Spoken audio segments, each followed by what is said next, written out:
Hi guys, welcome to Reddit Rabbit Hole. Today, we are looking at the question, what is a life hack that seems fake, but is a true lifesaver? Please don't forget to like and subscribe to the video, so YouTube gods are pleased. Without further ado, let's get started. Every male should know this. If you want to get rid of an awkward boner, flex any muscle in your body, maybe an arm. For a minute, the blood will rush to that muscle and away from your dick. Crisis averted. Splash some water your face. As a mammal, you have a diving instinct, so water on your face triggers a response. You wake up, there's more oxygen to your brain, you feel better, plus your face is wet. You can also use any oil, cooking, automotive, anything. You can also reduce the size of your hand and finger by holding it up in the air. Chilling your hand in cold water and holding it up in the air for a couple minutes whilst rubbing oil and slash or dishwashing fluids in there. Trifecta of ring removal. Should work on anyone that just stole Sauron's prize. Though biting it off also works. I suppose I saw a comment on one of these kind of threads that recommended gently rocking back and forth while pooping. I've never had any problems in the bathroom, but I happened to be sitting on the toilet when I read the comments, so I decided to give it a test drive. I was pleasantly surprised at how quick and effortless the whole experience was, and I haven't gone back to my old stationary technique since. As a bonus, Hatch 1 and Hatch 2 now require the same amount of time in the bathroom. I do this. Thanks to codeine-based painkillers a while back, I was kinda forced to look for ways to make shit easier. I squirted baby oil up there moments before release, so I slid out. That works, but it's a messy cleanup. Small price to pay for the suffering of piles. But the rocking is consistent, clean and highly effective, along with relaxed elongated breathing, and often I sing a line or two from HMS Pinafore if the shit size fears me on exit. I apologize for that whole paragraph's content. If you have funky armpits and need to fix them fast, use hand sanitizer. I figured this out years ago when I remembered that the smell comes from bacteria reactions, which antibacterial hand gel kills stone dead. Instant results, and the medical smell lasts only a minute. Don't do this routinely though, as it's delicate skin. Shaving cream also removes the smell of urine. If you ever have to take care of someone who is old and slash or sick and who wets the bed, a little shaving cream on a rag wiped over their buttocks after they are thoroughly cleaned up helps them really smell clean again. It's a bit of a sad tip, I know, but you never know when you might end up caring for someone who needs help with things like this. Nobody wants to smell. A dab of shaving cream to restore a bit of dignity. Priceless. True lifesaver. If you're ever attacked by a dog, push your forearm into the bite. This pries the jaws apart and prevents them from clamping down. If a dog is attacking you, the best thing you can do is offer your forearm, push as far back as possible, and then grab the dog by the scruff of its neck with your other hand to hold it. The dog is now functionally muzzled and you have control of its head. The sooner and harder you push into the bite, the less damage the bite will do. This works for cats too, especially when they have you in the death hug. When cats kill their prey, they sometimes use their front limbs to pull the prey towards their belly, and their back feet slash claws to scratch and disembowel it. It's instinctual, but cats can be taught not to do it to humans. If you've ever seen someone try to give a cat a belly rub, only to be attacked, this instinct is part of it, as well as a defense against attackers. If a cat isn't trained to not attack your arm, or they are trained but end up locked on, the worst thing to do is pull your arm away like you'd naturally try to do. Prey animals will try to run, so that pulling motion on the cat's limbs mimic prey, and the cat will pull you tighter to its stomach and bite harder. Instead, do this. Push your arm in quickly towards the cat's jaws, like a quick pulse, sort of, not a slow steady pressure. This will both keep it from chomping down on you and startle it. Use your other hand to push the cat's head back. Bonus points if you can cover their eyes. Suddenly your arm is no longer prey, but predator, and the goal is now escape instead of kill. Make as high-pitched yelp as you can, like the most embarrassingly loud squeak possible. This is especially important if you're training a cat or kitten, because that loud yelp is not only startling but indicates this playtime is too rough now and you need to stop. Kittens naturally do this squeak when their play with siblings gets too rough. People say this as if it's perfectly normal and sane, but I have no idea how it's even vaguely possible. I can maybe get to bed 15 minutes earlier than usual if I need to, but if I try to go to sleep 3 hours before my usual time, I just lie in bed for 3 hours not sleeping. If I need to adjust my sleep schedule, I either need to go forward by staying up super late for a few days, or do it slowly over the course of weeks or months. Wife can't remember left and right while giving driving directions. You'd think she'd be 50/50, just guessing, but as a mathematician, I find it curious that she's closer to 85% incorrect. 12 years of data collection music. Can't carry a tune, can't play an instrument, can't even whistle. Not for lack of trying either, I just have no rhythm and can't hear pitch. I was watching a singer react to a song and she was able to know the note by hearing it, and I was just like, how? Edit. Obligatory while this blew up. For context, since I was a kid I was in music programs. I tried trumpet, clarinet, piano, guitar, drums, and choir. My mom really wanted me in this, but it just wasn't happening. My Christian school teacher gave me an A in our mandatory choir class if I promised to just mouth the words. For those saying practice, it's like practicing holding water in your hand. As fast as I learn it slips away. I still love music, I have just resigned myself to shower performances. Talk. I had a botched intubation that caused damage to my esophagus and vocal cords, so now I can't talk beyond a croak. I don't talk in public at all, because no one would be able to hear me. So my husband has to go everywhere with me to communicate for me. I don't feel like I have an existence of my own anymore, it's scary all the time. What if I need to scream? It's a good thing I was a megadork in high school and took miming classes. I communicate through extremely broad gestures, and that works pretty well most of the time. Casual sex. My brain will fall in love with anyone I am intimate with. I used to think there was something wrong with me for wanting my partner to be exclusive with me because modern society/hookup culture values emotional detachment, but now I know it's just not for me. It's okay to want to be loved and cared for. It's a good thing. Catch those feelings. Math, of any kind. I'm 36 and I've got a second grade math education. I passed by the skin of my teeth in school so I could graduate. She was also the passenger, and when they spilled it they were parked in the McDonald's parking lot checking their food before getting back on the road. She asked for her $20K medical bills to be covered because she was on Social Security. McDonald's offered a few $100s in compensation for skin grafts to her genitals. For those who don't know, what ADHD truly is an underdevelopment of the prefrontal cortex, which handles executive function. So a great many things that most people handle on autopilot are incredibly difficult. Not just focusing on a task, but working memory. I have to obsessively jot down thoughts if I want any chance of remembering them, following step-by-step instructions in a logical order, resisting momentary impulses that can be destructive and harmful. Just general life management things that most people don't have to worry about are super fucking difficult for me. And I'm exhausted 24/7 despite the fact that I feel like I can never rest because there's just not much organization to my brain. Addiction and substance abuse is super common among people with severe ADHD because of the appeal of an escape from the chaos of your own head. You're also statistically much more likely to get in car accidents, have a lot of broken relationships because maintaining them is so difficult, and it usually comes with comorbidities, in my case a nasty anxiety disorder and depression.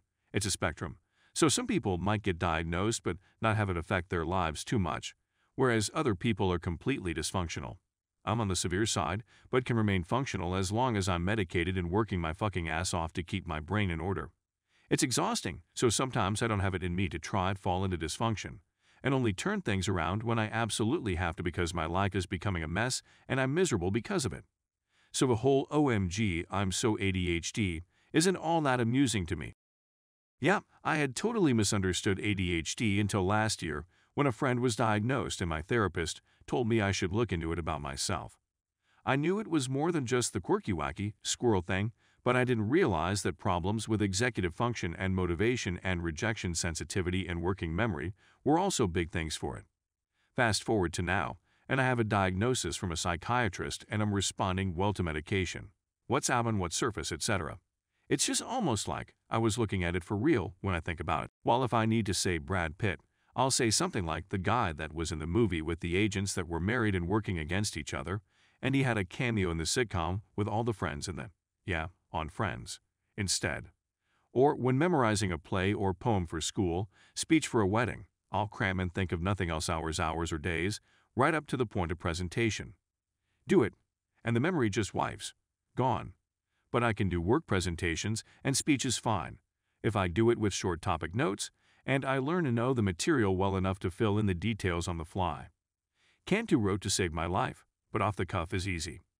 Unless I can make a pattern of it. It can figure out that a phone number is, say, 34,752, which can turn into 3 plus 4 equals 7-5 equals 2, then I'll remember it forever. Or if it's a visual pattern keypad, or anything I can understand, why usually sticks, but if it's just because, it gets flushed down the mental toilet as junk data. Have strong opinions about food.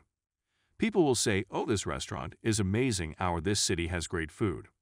Although I can tell the difference between a bad pizza and an amazing pizza, I don't really have a preference between the two. Could also eat same food every day, no problem. GF is total opposite. I always joke that if they made kibble for humans as cheap as dog food, it's all I would eat. Even looked at bulk ordering pemmican once, but it's expensive. Anything to do with finances? I don't know why, I just can't understand any of it. I work, make money, and pay my bills. Other than that, buying a house, car, loan stuff, mortgage stuff, I'm so lost. We were looking to refinance and heard my husband talking about the arm or no arm, totally lost. It bothers me, but don't know where to begin. Calm the hell down. Went to a therapist for a few months, and she just gives me thought diaries to help me find triggers, and then she vanished. Like I don't know if she ghosted me or way. Edit, I overreacted a bit but only had half the story at the time. Before she left, she said she would possibly lose contact with me because she is moving to China. We are both located Asia, not that wild of a move. I said sure, I guess. Months pass and I go to the center that referred her and they said, oh okay. Yeah, we'll just send her a quick email. And that's when I saw this post. I was kinda spinning because it sounds like she is still in regular contact with them, but she doesn't respond to emails like, are we able to continue sessions? I still don't know what's up, but the center has said they will find someone else. Maybe she got over the Great Firewall, maybe not. I only knew half of that yesterday though, and was pretty miffed. I work as a middle school language teacher. Every kid in class is assigned a Chromebook, and we are encouraged to have the kids work on them. I let them sit together to encourage them to help each other out while they do some work on their devices. I see 2 kids at the back of the class, giggling and just watching the screen. No reading or writing happening. I get up slowly, watch them panic and start frantically clicking the mouse so as to close up the windows that weren't supposed to be open. I get to them and ask them what's funny. One of the kids says something about emails as I take the Chromebook from his desk. The only open tab is in fact the email. I sit down at a free desk close to his and use a trick I had just learned, which was to reopen tabs that had been recently closed. 1, twice, 3rd time's the charm. Full-on PNV video on screen. They found a way to the school board security and were watching porn in class. So I guess the confiscation of a Chromebook isn't exactly the worst as opposed to what was on the Chromebook. Not a teacher, but in 7th grade I got caught with a knife. Didn't realize that I had it until I was on the bus. I'd worn this pair of jeans to walk to my buddy's house up the road on Sunday and had my little pocket knife in my pocket. I have an uncle who has always been a whittler/carver and makes really impressive stuff. I'd gotten a small knife and was trying to learn also. Anyway, Monday morning I got up and just threw those same jeans on and hurried to the bus stop. Realized my pocket knife was still in my pocket about halfway to school. In second period gym, I told my buddy that I'd accidentally brought my pocket knife to school and didn't know what to do with it. He thought I was him, so he yelled to the coach that I said I had a knife. She patted me down and found it. Straight to jail. Had to wait there for my parents to come pick me up. Got kicked out of school for a month. Didn't have to do any school work during that time, and missing a month of assignments and homework didn't count against me. But the boredom of staying home alone every day watching The Price is Right and soap operas was torture. But he goes through life fighting the thoughts that try to convince him of the opposite. It's pretty cruel. It's such a drag. My rituals tend to get more complicated as time goes on, such that knocking on wood 3 times has evolved to 3 sets of 9. 3 one hand, 3 the other, and 3 with both knuckles. At least this is only for serious situations. Ordinary ones are fine with 3. I do recognize that this is irrational and meaningless. I just experience intense anxiety that if I don't do it, I'll bring bad luck down on someone, usually my family. It seems like I should be able to think my way out of it, but sadly not. Also, though my house is very clean, it's not as clean as people would think. Mine presents as severe intrusive thoughts, severe health anxiety, and likely tics. I just now got a diagnosis at 21 after being in and out of therapy for the last 10 or so years. Edit. I'll add that the health anxiety is more like constant doom and gloom panic attacks where I think any pain or feeling is a blood clot, heart attack, stroke, tumor, aneurysm, etc. I constantly think I am literally dying or about to die. I am on 2 different anxiety meds and constantly taking CBDs to counteract this, which I found pretty good success with. Same goes for ADHD. People throw the term around in the context of people who don't actually have it. And there's that trope of squirrel, as if it's just being distracted by things. As someone with severe inattentive ADHD, I fucking hate it. There's nothing cool, quirky, or fun about it IMO. Would have been nice to know this before I hit my 30s. I thought for sure I didn't fit the profile since I didn't look like the rambunctious kid at school as a child, despite the fact that being unable to focus at work, weeks at a time without a single piece of tangible progress, had caused me to despair over my future. And that the last 10 years of various therapists and antidepressants didn't seem to make a dent in that. My symptoms are more along the lines of executive dysfunction, motivation deficit, and feeling like my mind just won't settle sometimes, rather than distracted by shiny things. And they are mild enough that they mostly cause me personal distress and lost time, and I've been able to hold jobs and such. So many common symptoms of ADHD are categorized by society as personal moral failures, rather than symptoms of a treatable condition, and it's infuriating. I'm now keeping my kitchen clean-ish for the first time in years.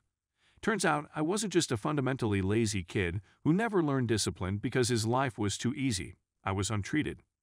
Fuck this squirrel trope. The jury originally awarded her 2 days of McDonald's coffee sales and punitive damages, which the judge massively reduced later. She ended up getting hundreds of thousands, not millions. She was awarded damages in the first place because there had been a pattern of McDonald's having unsafe practices and either settling out of court or barely winning the cases. Massively successful disinformation campaign by the McDonald's defense team. I like this one. It bothers me endlessly when people say things like "I'm so ocked" because they like their desk to look neat. Genuine OCD affects something like 1–2% of people and is a devastating disorder. There's a subtype about germ obsessions, which people often think of, maybe because of that show Monk, but it can take many forms people aren't aware of, which are incredibly distressing. Things like intense fear of harming someone or offending God, which lead to repetitive and time-consuming rituals. People know they're being unreasonable on some level, but can't stop themselves. It gets even more confusing that there's also OCD, obsessive-compulsive personality disorder, that differs in its presentation despite sharing a similar name.